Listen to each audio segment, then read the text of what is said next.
Hello, everyone, and welcome back to Cloud Native Wednesdays. My name is Erika, and I am the Program Manager at Microsoft Reactor Stockholm. Today, we are going to continue with the third episode of the Cloud Native track in the Championing Azure Collection series. This series is aimed to provide the necessary skills in Azure and is perfect for those early in their developer career. The series focuses on three Azure functions: AI and machine learning, cloud native, and DevOps. Throughout our hands-on workshops, we will introduce you the basics of Azure and demonstrate what the platform is capable of. For the next 4 weeks, on Wednesdays, we have beginner content for you. Before I carry on, I just want to say a very quick word about Microsoft Code of Conduct. We are all here to learn, and we all come from different backgrounds. Please be aware of each other and be welcoming and respectful. Thank you. And now let me move on to the reason we are here today, and let me introduce you our speaker today, Alan Smith, whom you probably are familiar with if you've been following the series. But for those that don't know Alan yet, Alan has been an MVP for over 15 years, I believe, in several emerging technologies, and had once been recognized as one of the top 10 developers in Sweden. Today, I am very happy to welcome him back again for this series, where he's going to talk about serverless architecture in Microsoft Azure. In this session, Alan will introduce the concept of serverless architectures and discuss how they can be used to create manageable, cost-effective, and highly scalable cloud-based applications. He will then cover the core platform as a service in Microsoft Azure that enables serverless to be created and demonstrate their usage. The session is going to run for about 40 minutes or so, and we will have time for Q&A at the end. But I encourage you to ask your questions throughout the session. Just drop them in the chat. So now let's bring you here, Alan. Hi, good evening. Oh, good morning. hey, Good afternoon. hello. Welcome, and thank you so much for being back again. Yeah, so it's you've been. Oh wait, I'm not there. Where I am. There I am. So yeah, thank you so much for being here again. You've been here for quite some time, and it's great to have you here. I think I'm going to just put myself in the background now, so I let the word over to you. But if I'm needed, I'm in the background. Okay. Great. Thanks very much for that. Please, I've dropped a message in chat. Please feel free to ask questions if you have any questions. In my session yesterday, there's loads of questions in the chat. It was really good to keep that interactive and keep it busy. Lots of questions and points coming up. So that was great to see. It'd be great if you can do the same thing today. So welcome to this session. I'm going to be delivering on serverless architectures, and what I'm going to be talking about is really my opinions on what I think serverless architectures are.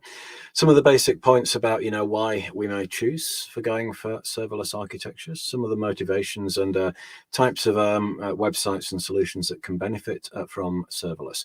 I'm going to go through some of the serverless technologies that we've got available in Microsoft Azure, starting with some of the data services like Azure Storage, Azure Sql Database, and Cosmos DB. And then talk about some of the serverless compute, which is what you more typically think of as serverless technology. We're going to look at Azure Functions and Azure Logic apps. So as I was preparing this session, I watch YouTube a lot, usually continuously during the day when I'm working. And I came across this YouTube video here from Linus Tech Tips. And one of the videos that popped up was talking about data loss and running with on-premise services. Now, I get where Linus comes from. You've probably watched this channel yourselves. He's into hardware. He loves hardware. He loves playing around with hardware. And the idea of using a serverless technology is probably fairly alien if you're really into hardware and playing around with bits and pieces. However, if you're a company and if you're an organization, you may want to think differently. So this came out a few days ago, where he's basically working with these storage servers. He's been recording high quality video for years and years and years, and he's been storing it on these home-built storage servers.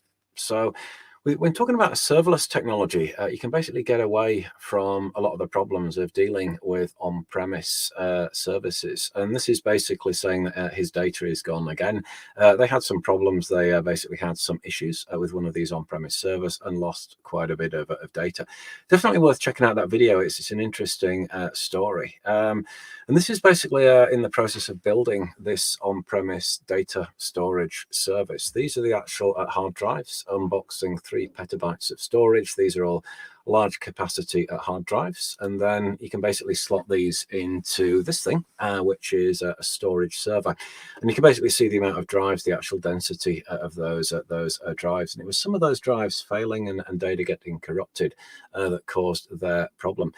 Now, if you're into hardware, I mean, this looks fun. It must be really great fun opening a box and getting all of these drives and then building one of these things and powering it up and sticking the data on it. However, if you're a company, this is a bit of a nightmare. The total cost of ownership, even though the drives are pretty inexpensive, the total cost of ownership on our data storage is excessive, especially if you got to do something that we call GRS, which is Geo Redundant Storage, which means that data that you store in one location is going to be backed up automatically to another physical location. So if your server on catches fire, you're still able to preserve that data. So I have this kind of mantra when I talk about cloud computing. I always say that hardware is cheap, but infrastructure is expensive. Hard drives don't cost that much money. But to keep a hard drive up and running and provide high availability and people to look after it 24/7 and do geo-replication and have backup power supplies and backup networking and all the various cooling that you need in these large data centers, that's when things start to get expensive. So I considered and I basically priced up. I think he's maybe got more data from this, but on this slide here, he was saying 165 terabytes free out of 780 terabytes. So I just basically priced up the difference, which is 615 terabytes using Geo Redundant Storage in Microsoft Azure. So if you're using the hot storage tier, which is the default storage tier within Azure Storage, it will cost $23,574 per month to be able to store that data.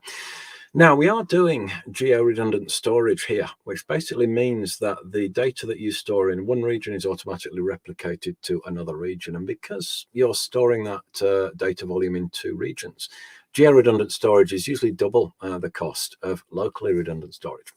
Locally redundant storage will basically put your data on 3 physical drives. So you basically get protection from drive failure and hardware failure. But what you don't get protection from is, if a meteorite hits one of these Azure regions, or if the building burns down, or there's a big outage in one of the Azure regions and the Azure region goes offline, then you may lose the data. So it's good to have it maybe replicated to another region.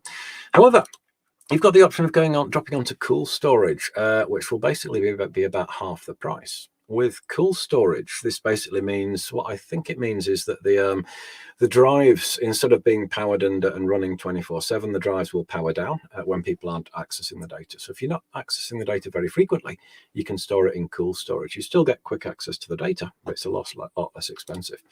Then you can move on to archive storage, and this is when the data is put on tapes. So that's $1,775 per month to store 615 terabytes of data.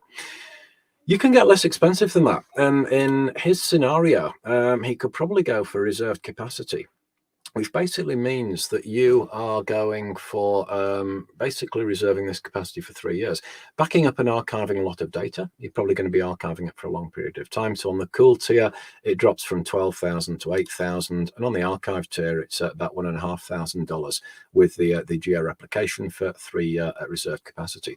Linus did actually price it up and came out with a figure of $5,000 per month per petabyte. However, looking at the Azure, it's about half that price for the Azure archive storage. I don't know if he was looking at an archiving tier, which is putting the data on backup tapes. There's a bit of more of a cost to retrieving that data.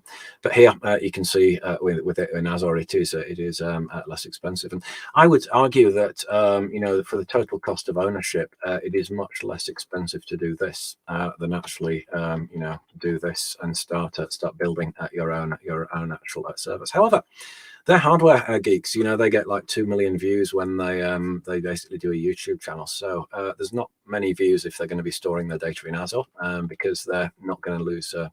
Hopefully, not going to lose data. It's not going to be as an exciting story. But you don't really need excitement. You really want reliability in data storage. Now, when I'm talking about serverless technologies, I basically came out with this idea, which is 4 tenets of cloud computing. And this is something I came up with myself when I was talking about public cloud versus private cloud.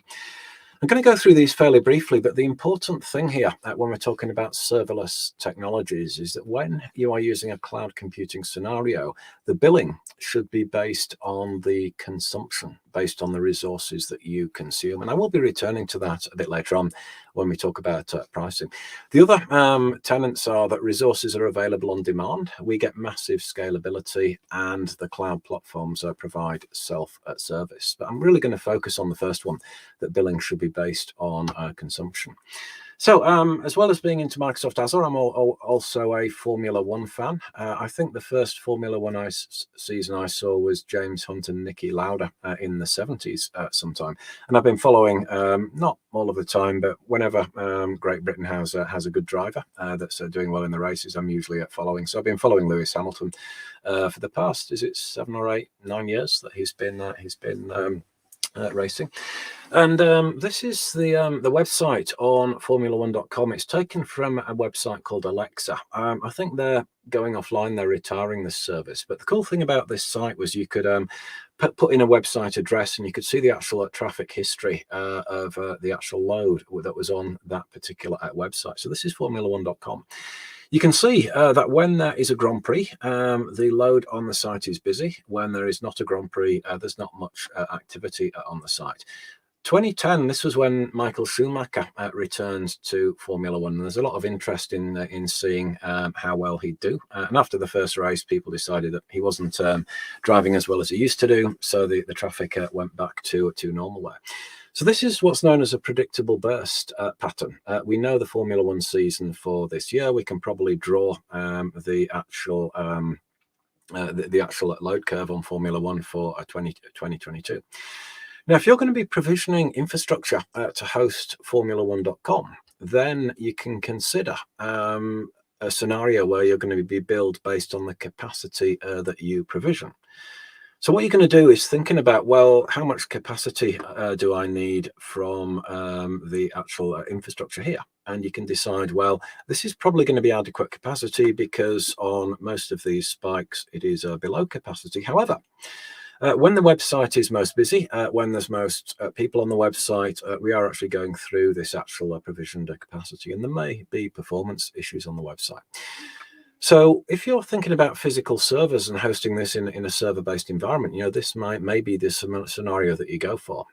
And what you're actually paying for when you're billed based on the capacity is the area under that red line. The more capacity that you provision, the more dollars per month you're paying for that capacity. This can be mitigated somewhat by auto-scaling. So virtual machines in the cloud, you can set up auto-scaling, and you can have these various auto-scale configurations where you will get additional capacity when you need it. But it does provide a very static model. If the billing is based on consumption, you're using a serverless technology where you pay for the requests or the transactions or for the bandwidth or however you're billed, then this is what you're going to be paying for, the area under the blue line, which is much less than if you're going to be billing based on capacity. So one of the advantages of using these serverless technologies is if you do have a spiky load pattern, it can really reduce the actual costs. Now, it's not always cheaper. If you have a very even load on your website, you may find, depending on the particular service that you're doing, that you're better off with a fixed capacity, because you normally pay more per request when you're paying on the variable capacity compared to doing a very high load, which is close to the fixed capacity, if that is going to be consistent. But another thing you do get with the serverless technologies is good scalability. This spike here, that will be basically covered by these serverless technologies because they will scale dynamically to be able to meet the load that's running on the website. I notice it is cloudy in Seattle now. Welcome. It must be morning there in Seattle now, sometime in the morning. So what I'm going to talk about is the data services on Microsoft Azure. We very often think about serverless technologies as just being related to compute services, things like Azure Functions or Amazon Lambda and these types of technologies. But the actual data services that we've got within Microsoft Azure are really serverless technologies. And I would argue that Azure Storage is a great example of a serverless platform as a service technology. When you're creating an Azure Storage account, you don't think about the operating system or the server that it's going to be running on. You don't think about how many, what the actual capacity of storage you're deploying is. You're just basically generating a service that can basically provide storage. Azure Storage is incredibly cost effective. As we saw on the entry slides, the cost for storing petabytes of data with Geo Redundant Storage and providing at high availability is minimal compared with some of the other services that we've got on the cloud. It's certainly the most cost effective storage mechanism that we've got in terms of kroner or dollars per gigabyte or per petabyte per month. It basically provides a number of services. It provides blob storage for storing binary data, table storage for storing tabular data, but these are non-relational tables. It's like an entity storage mechanism. We get queue storage for working with basic queues, and we also get a file storage, and the file storage supports the SMB protocol. So you can basically generate a file share in a storage account, and you can mount it as a Z drive on your laptop and just basically copy files directly into the storage account. We've got various tiers. We've got the premium tier, the hot tier, the cool tier, and the archive tier. And these are providing different levels of access depending on how you access the data. Premium does provide very high access. That's much more expensive that you will use if you're accessing the data very, very frequently. And we've got local zone redundancy and geo redundancy. So local redundancy, I mentioned that's 3 copies of the data within the same building. With zone redundancy, if a data center or an Azure region has multiple buildings, they will replicate the data into 3 different buildings or 3 different zones, which means you're protected if there is a fire in one of these buildings and you lose the actual data. Slightly more expensive than local redundant storage, but less expensive than geo redundant storage. We also have Documentdb, which is really the weapon of choice if you're going to be building a cloud native system and you want a performant database that can be globally distributed. Documentdb provides a number of different data models. We've got a document model, we've got a graph model, we've got a column family model, which is basically equivalent to table storage, provides the same API as table storage. We've got key value storage as well, which is used for simple configuration. Majority of the time, we use document storage for storing JSON documents and providing efficient queries. It provides a number of APIs. The core API that uses an SQL-like syntax for querying the document database. We've got a Gremlin API for the graph database, table API for the column family, and also Cassandra and Mongo APIs. So it can actually simulate or emulate a Cassandra or Mongo database, but hosted in Documentdb. We can distribute the data globally, set up global replication very easily. We have a guaranteed performance with a service level agreement on the performance. And it also does support a serverless provisioning method, which I'll demo a bit later on. Then we've got Azure Sql Database. This basically provides us the option of, it's very often used in migration projects. It provides a relational database with very good capacity with the on-premise SQL Server. We can also do global distribution with Azure Sql Database. We've got really, really good scalability on the sizes of the database. And we also have, and this has been released fairly recently, the option to provision SQL database using serverless provisioning. So we can actually create a serverless environment, which can have some advantages on that. So I'm going to demo the serverless data services. I'm in my Azure portal. I've generated a new resource group called Alan Reactor for the demos that I'm going to be doing today. So I'm going to start out with a storage account. If I create a storage account here. And this is in the, I'll drop it in the Alan Reactor resource group. Alan Reactor Storage, and we'll go for West Europe.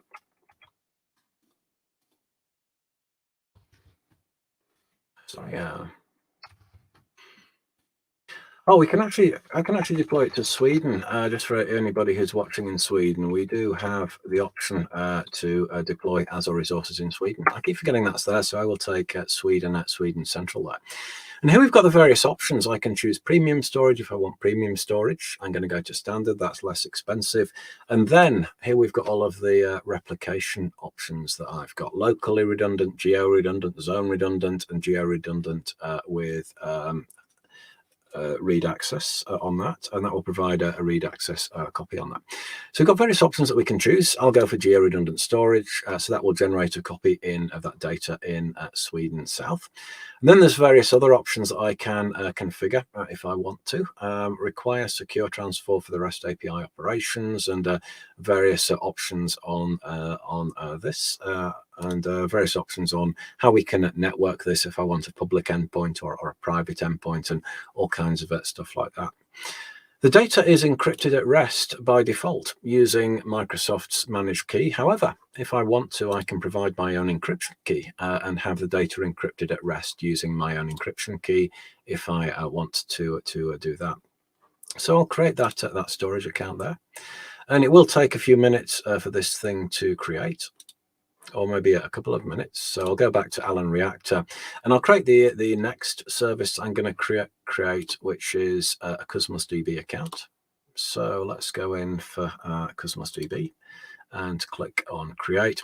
And here you can see all of the different models that I can create. The core, which is providing a SQL, is the most commonly used, but we can work with graph databases if we want. You've sort of got Mongo and Cassandra and Azure Table. I'm going to pick the core model there, and this I'll drop in the same resource group.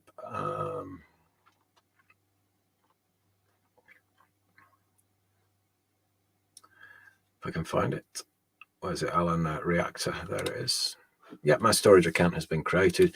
I go for West Europe. I don't know if yeah, that's supported in Sweden as well, so I can create that in Sweden. And here you can see we've got a couple of options here. We've got provisioned throughput and we've got serverless. So here I can make the decision, do I want to go for a provisioned throughput model where I'm going to be specifying a certain capacity? Now, if I've got a very even load on my system, then that's what I'm going to be choosing here. But here I can go for a serverless model, and you can see that all of this configurations options here is just going to disappear when I choose serverless and I click review and create. Okay, something failed. What failed? Oh, I didn't drop in an account name. Alan Reactor Cosmos, and see if we can create that. And again, I've got the options for global distribution and all those other options there. Was that the only thing I didn't specify?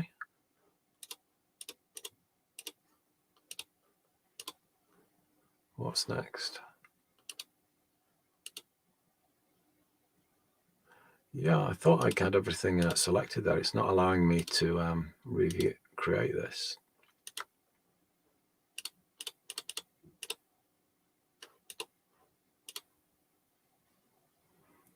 Everything looks correct. I don't know what I'm doing wrong here. I'm going to try that again, actually. If I go back to Alan Reactor and just try create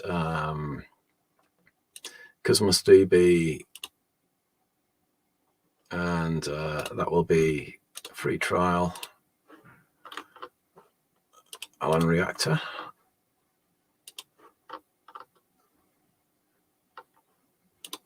Put in my name.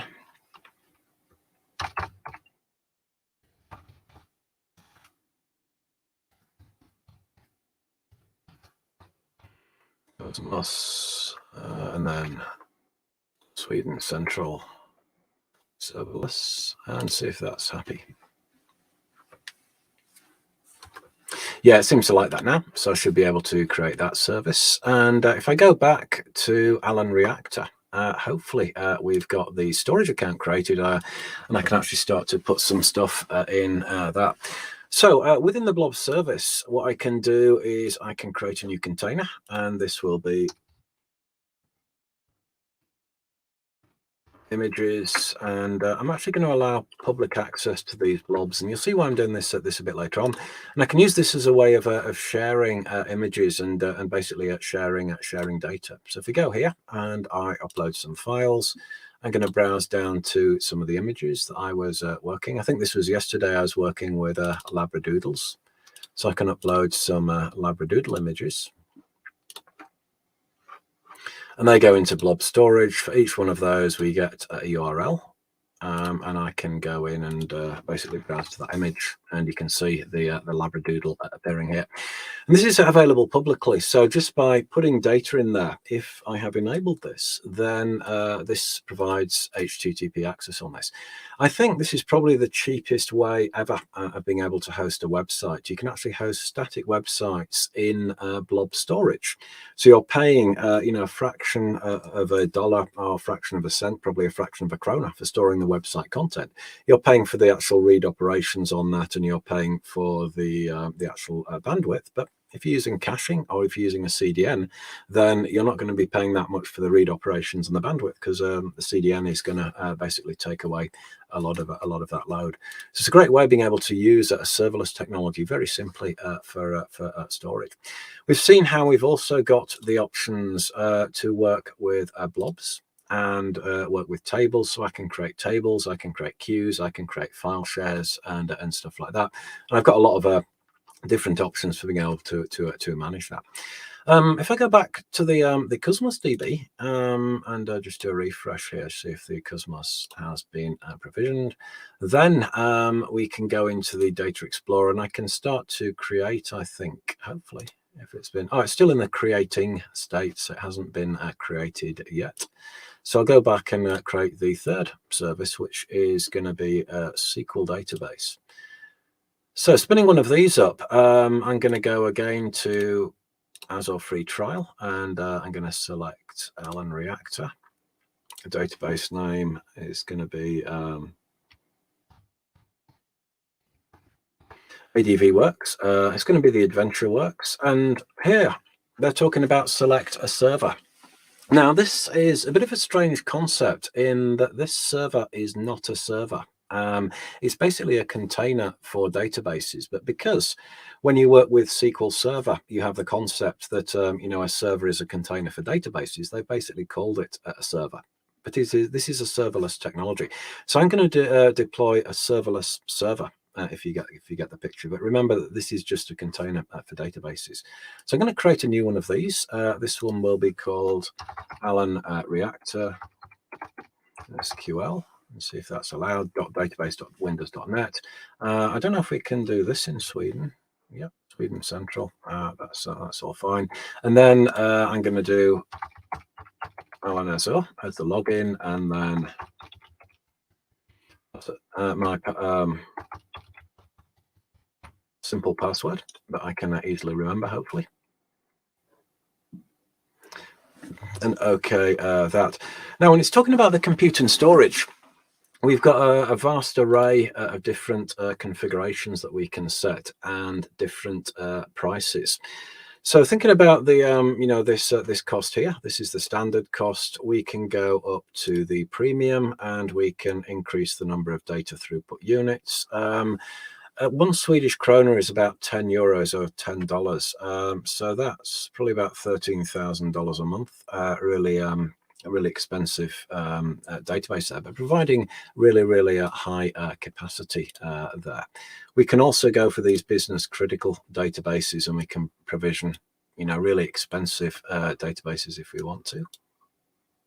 It's not coming up with the estimated cost there. I was expecting it to do that. So there are a lot of different variety of options there.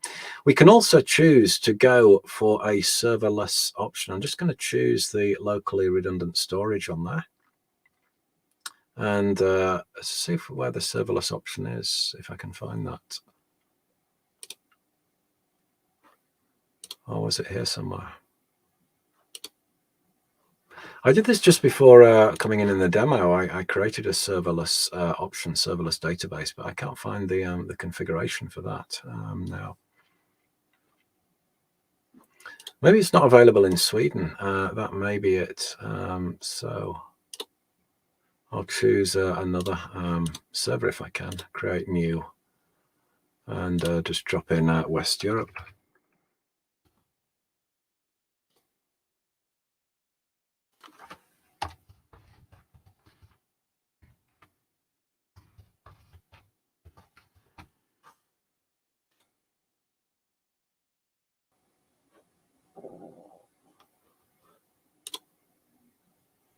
Yeah, here we've got it, the serverless. I can't remember if that was there, but I don't think it was. But now I think maybe that's just not been enabled here. So when I'm choosing the serverless, what I'm choosing is a maximum number of vCores and a minimum number of vCores. So if I've got a big variation in load, a spiky load, then that's basically going to give me the option of selecting, a range of actual capacity on that database. It will dynamically scale to meet that particular capacity. Enable auto pause. This is good if you are a developer or if it's a dev or test environment. It just basically means after 1 hour, we're just basically going to switch off the compute capacity on this database. And I'm only going to be paying for the actual data stored. The majority of the cost is in the compute capacity. So that's going to save me a lot of money, especially if I'm only using this, a few hours in the evenings or in the weekends if I'm working with a hobby project. It's a great option to have. I wouldn't really do this in production because the first person to access the website or an application that accesses the data, it may take a while to provision the capacity again and spin up. I've not looked at the actual options there, but auto pausing should really be disabled in production, but it's great to have on in dev and test environments there. So I can basically create one of those and spin that up. What I'm going to do is in additional settings, I'm just going to drop on the sample AdventureWorks database and see if we can create that with the AdventureWorks database there. So hopefully I've provisioned my 3 services, or they are in the state of provisioning. I should be able to go to the Allen reactor and then see if the Cosmos DB has been provisioned. It says it's online, so I can go into the Data Explorer and I can start to create my containers and the actual data that I am going to be working with. So there is a sample that I can start with. I've not tried this before, but I click in that, it's not doing anything.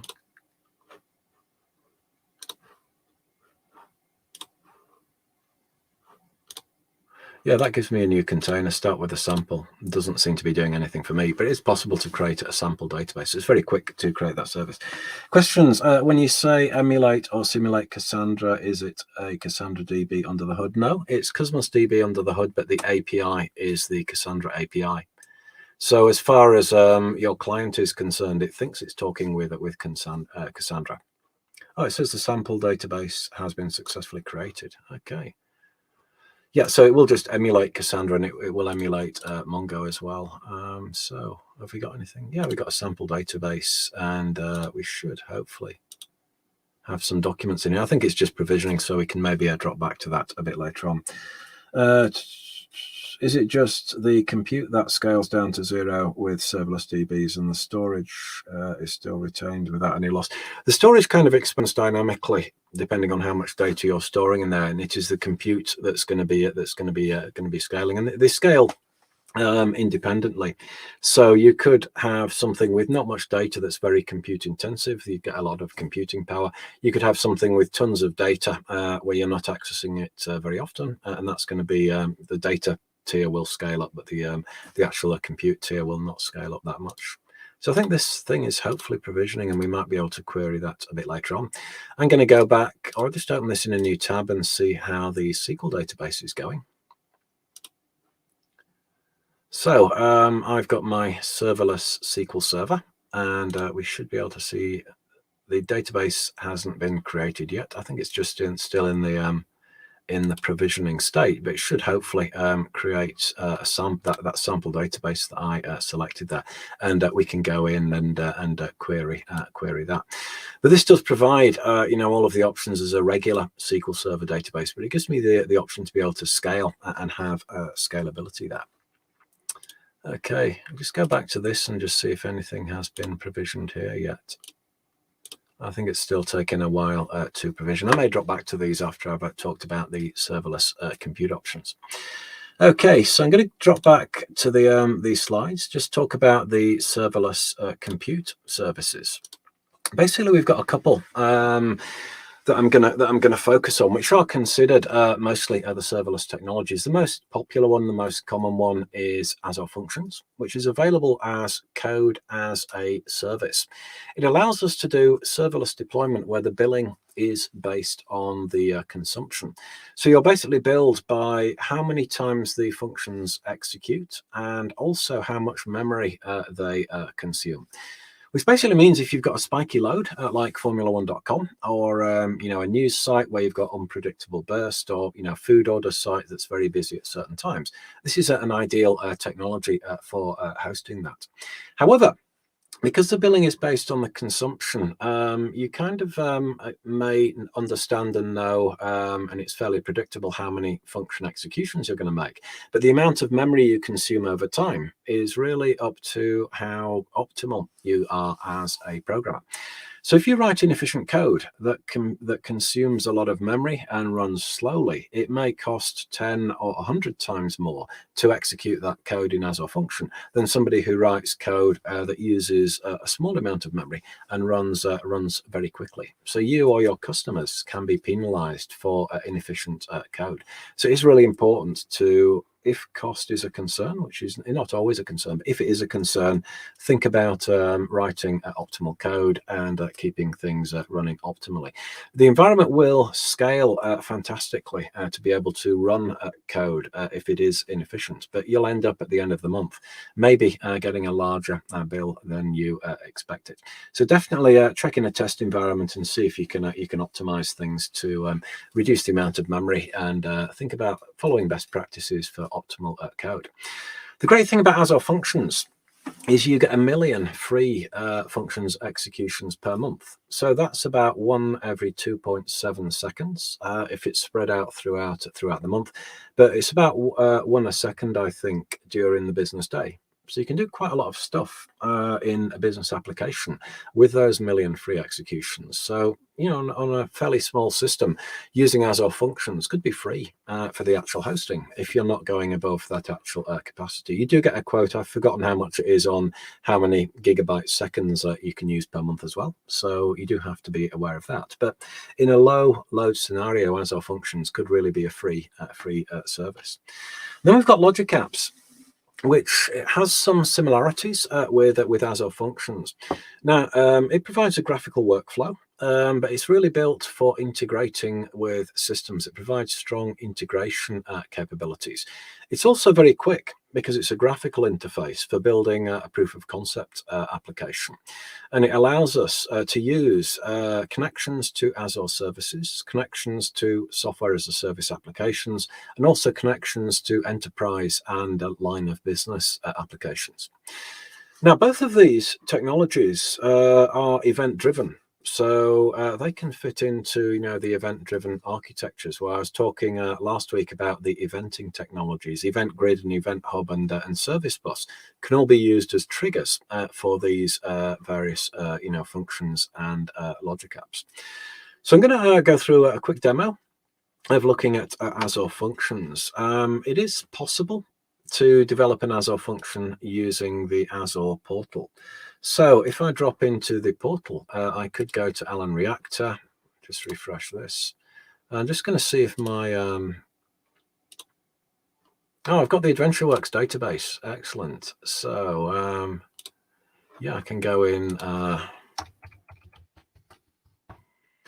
may have a security issue here. So I need to set the firewall. The SQL database does have its own firewall, which needs to be set. So that will be on the SQL thing itself. I should be able to go to firewall network rules, drop on my client IP address, save that. Then go back to the SQL databases. We've got AdventureWorks, query editor.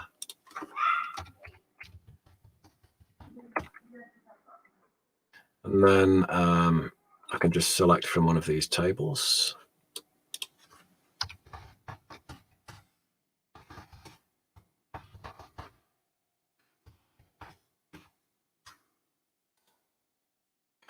So I've got my SQL database running in the cloud, and you can connect to this just with a regular connection string. If I go back to the, sorry, I think it's to the actual databases. Where was I?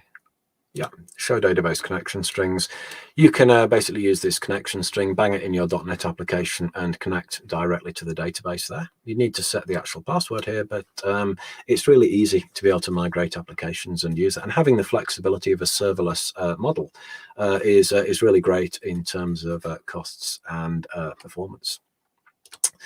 So we can actually create a functions app in the cloud where we're actually writing the code in the browser. So if I drop this as being Alan Reactor Func,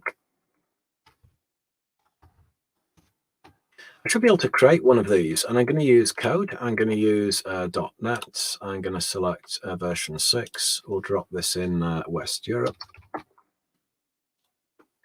And hosting, again, I've got the option of using the consumption plan, which is serverless. I can, if I want to, provision resources using an app service plan and pay dollars or krona or euros per month to host it. But I'll go for the serverless option, and I'll just, I think I can use the existing storage account that I'd already created. So where was that? Was I creating it in the right resource group? No. So let's drop it in Azure free trial and Alan Reactor. So I should be able to select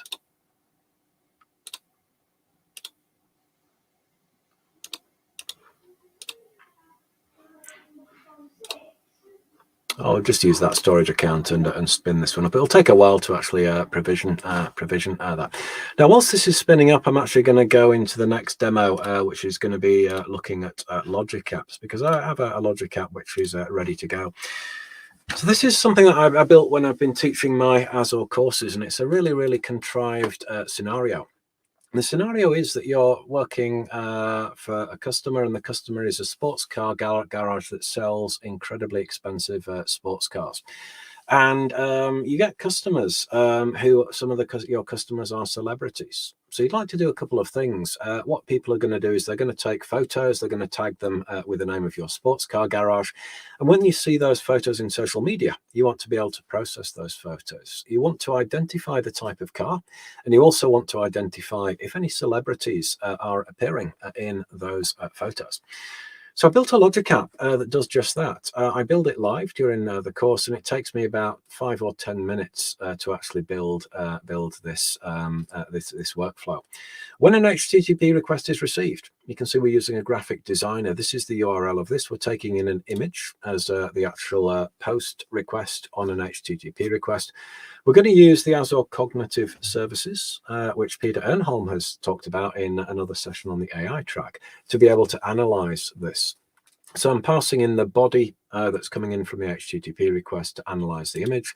I'm then recognizing domain-specific content, and I'm using the celebrities domain model. There's also a landmarks domain model, so you could identify landmarks and buildings and stuff using that.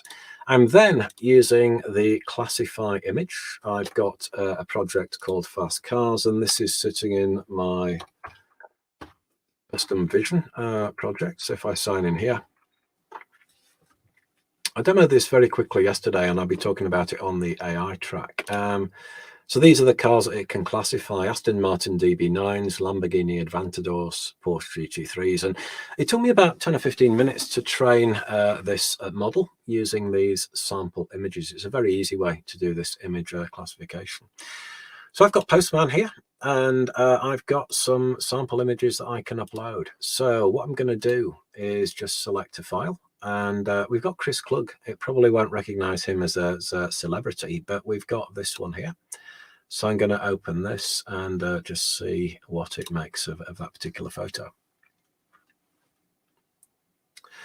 So it's coming back here that the category is transport car. It's a mode of transport and it is a car. It's 99% certain of that. If you want to search these images, it's giving us tags: sky, outdoor, person, suit, road, man, car, vehicle, land vehicle, standing wheel, tire, dressed, posing, so on. It's also giving us an actual description of the image. It's saying Daniel Craig in a suit standing in front of a car. And then here's the actual prediction. It was actually 50% certain it was a Tesla Model S. So it didn't get the actual type of the car correct in that scenario here. But here it has selected Daniel Craig as being a celebrity. You can see the actual face rectangle of that celebrity that it has identified. I'm going to try another one and just see what it makes of this one. So here's Elon Musk standing next to a Tesla. It didn't recognize Elon Musk previously, so they're always updating the model, but it might recognize him now. A man standing in front of a car, so it hasn't got Elon Musk. It did get the Model S, though. It's 94.5% certain it was a Model S. However, no celebrities were detected there. I've got some others. Where was it? This one here. So if you're a fan of Top Gear, this is the old Top Gear team. And if we send this in here.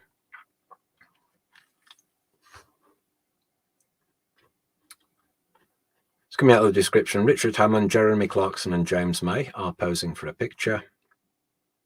Oh, it got Lamborghini instead of a, I think it was an Aston Martin there. Wasn't too sure on the actual car type, but it has recognised Jeremy Clarkson, Richard Hammond, and James May. If we take the new Top Gear team, which is this one here, and send this one in. I'm not a fan of the new series of Top Gear. Oh, it has actually detected Matt LeBlanc there. Matt LeBlanc et al. Standing in front of a car. So it didn't recognize any of the other celebrities. Again, it thought that car was a Lamborghini there. So yeah, it did recognize Matt LeBlanc there as a celebrity there. Now, this thing took me about 10 or 15 minutes to build using the logic apps, and then maybe about 10 or 15 minutes to actually train the model using the custom vision service. And as well as integrating with the Azure services, this also provides integration with other Azure technologies. So if I want to integrate with, say, SAP, I can just type in SAP, and there will be some connections to be able to connect out onto an SAP system. So I've got all of these various options for working with SAP iDocs, if you have to do SAP integrations and things like that. Oracle. I didn't find anything in the SAP section, sorry, but I should be able to search for Oracle.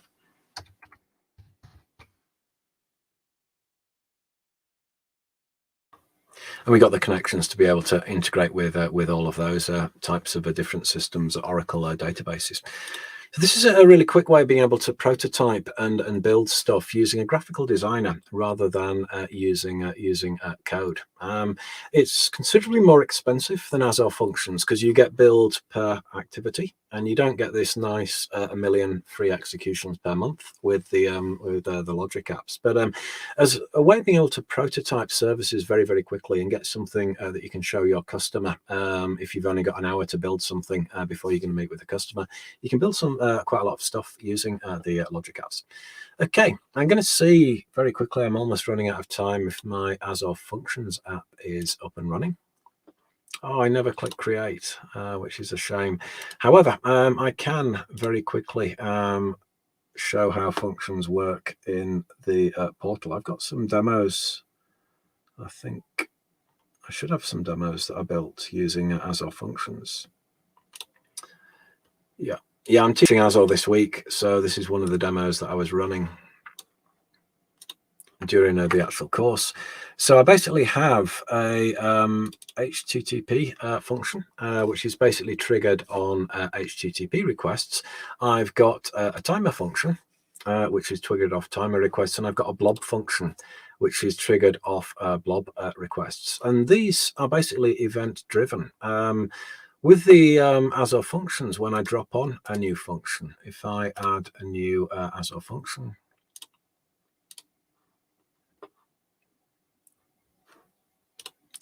You get a number of different triggers that you can use: HTTP, timer, true queue, blob, event grid, event hub. Those are the technologies I talked about in the eventing services. And then also SendGrid, SignalR, RabbitMQ, and Kafka.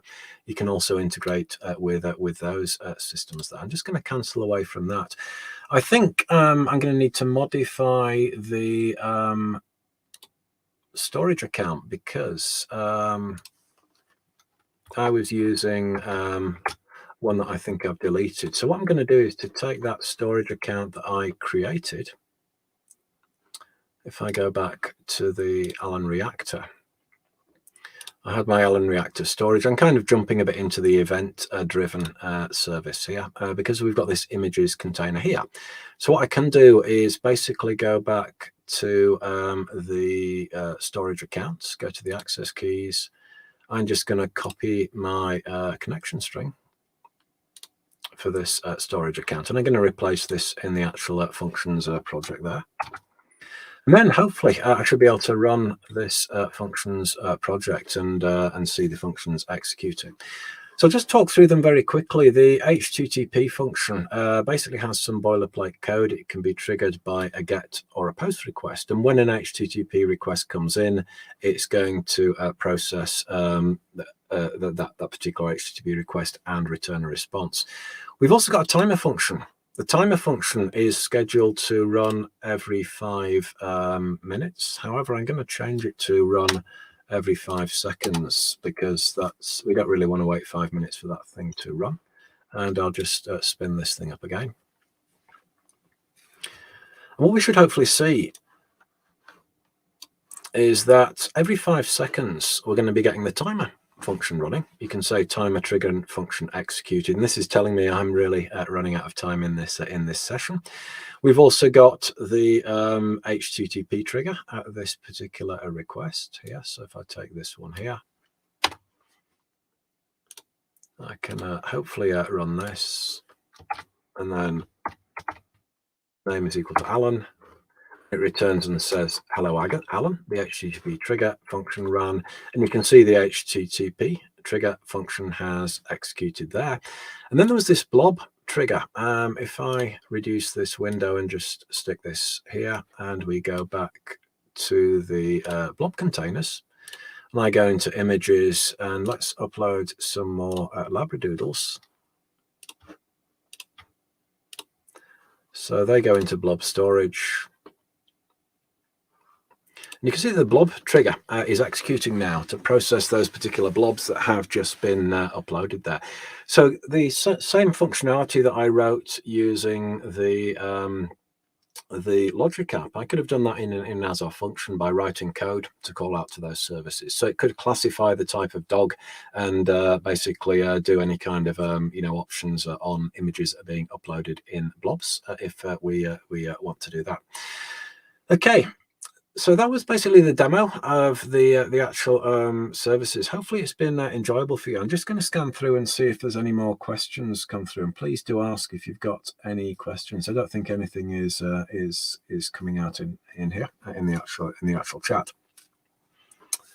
So please do type any questions in if you do have any questions. Also, don't miss out on the other sessions that we've got in this series, because we've had the introduction to cloud native options in Azure by Chris Klug. That one is out on YouTube right now. If you missed that, you can go in and watch it. The event-driven architecture one that I did last week, and then the serverless one will be out on YouTube. And then we're jumping into the world of containers, looking at Docker and Kubernetes and the Azure container services. So Chris Klug and Jakob Ern are experts in those technologies, and they're going to be going through the container-based architecture. So those are going to be really good sessions to check out.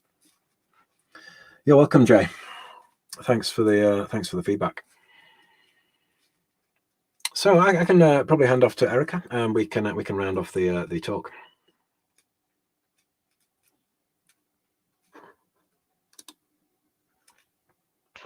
Now, yes, hey, just adding myself back here. Hi, and thank you, Alan, for another fantastic session today. Yes, guys out there, we'll ask your questions. we have another couple of minutes to wait for the questions to come in. So type.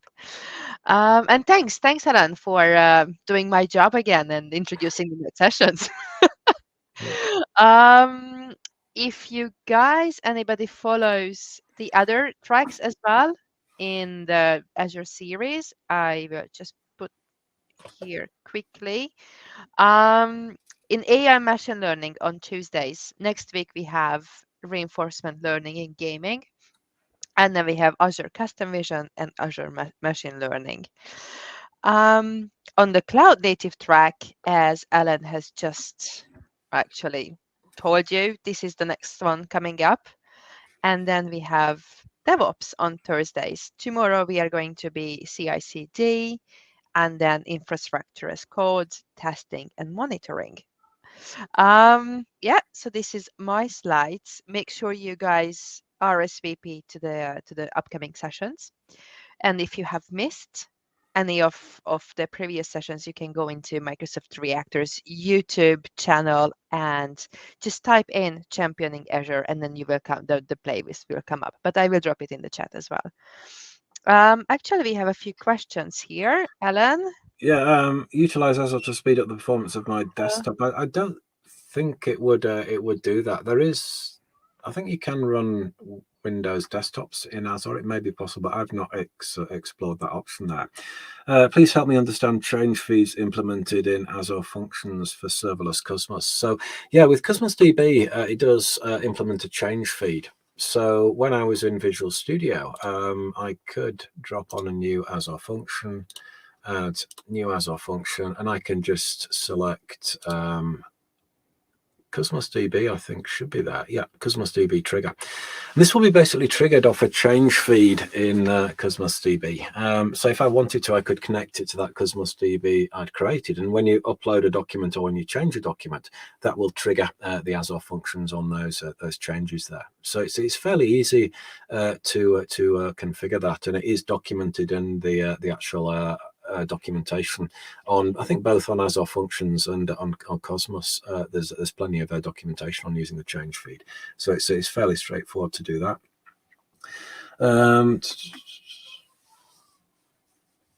Yeah, by default, will the Azure Functions change feed be running, listening 100% of the time, even when the serverless Cosmos is idle?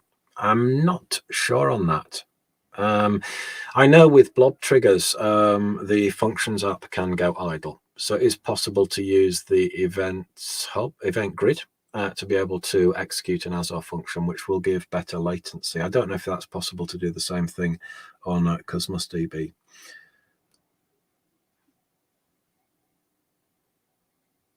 Yeah, I'm not sure on that.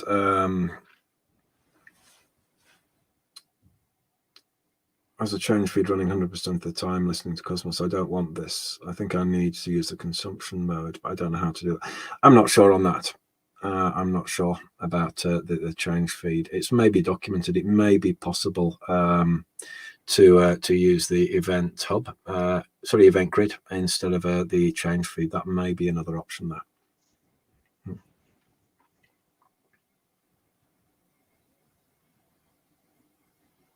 Yeah, I'm not sure on those questions. It should be in the documentation if you want to check into that.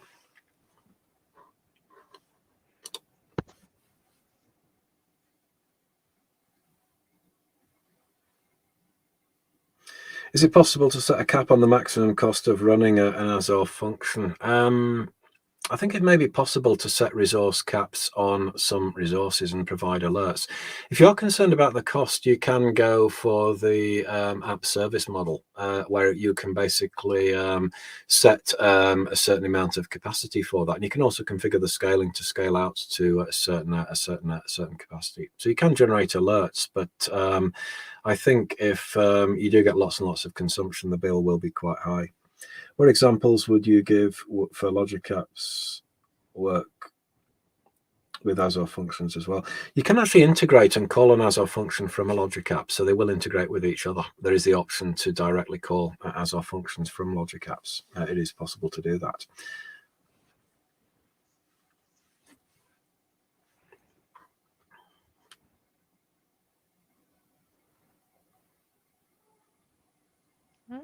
No more questions now, right?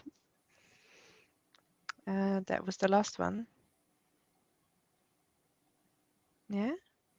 Okay, we can wait another 30 seconds if there is anything more coming up so that we don't miss anything. But yeah, thank you. Thank you, Alan, once again. And I see you on Tuesday next week Yeah, when great. when you are going to be joined by Eve Pardy, and then you are Yeah. going to be talking about reinforcement learning in gaming Yeah, that's in going to the be a fun AI. session, that. Yeah. Yeah, I'm looking forward to that myself as well. So yeah, you've been a definite key part so far of this session, of this series, and throughout these 6 episodes. Great, thanks. Um, you are you are you are just a key person. It's fantastic to have you, and I'm so glad to have you here. I don't think we have any more questions, so I think we can just finish this off for today and let you enjoy the rest of your evening, since you are spending most of your evenings with me.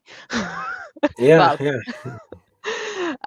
so yeah, I wish you a good day or good evening, and I will see you next week.